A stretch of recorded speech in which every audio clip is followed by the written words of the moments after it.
আসসালামু আলাইকুম আপুরা ভাইরা, কেমন আছেন? আশা করি আল্লাহর রহমতে ভালো আছেন। আলহামদুলিল্লাহ আমিও ভালো আছি। এই তো আপনাদের সাথে একটা ভিডিও শেয়ার করতে চলে আসছি। আজকে 1 জানুয়ারি। এই তো এখানে গরু মাংস, আর এখানে একটু গাজর আর ধনিয়া পাতা, পেঁয়াজ, কাঁচামরিচ দিয়ে সালাদ বানাচ্ছি, সাথে লেবু। ভাবলাম আপনাদের সাথে শেয়ার করি। আল্লাহ হাফেজ, আসসালামু আলাইকুম। বিসমিল্লাহ।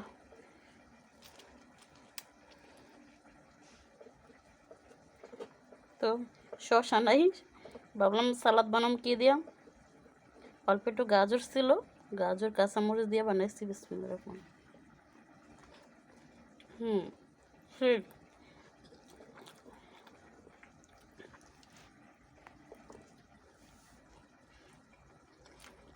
গরু মাংসটা সেই মজা হচ্ছে। একটু লবণ কম হচ্ছে,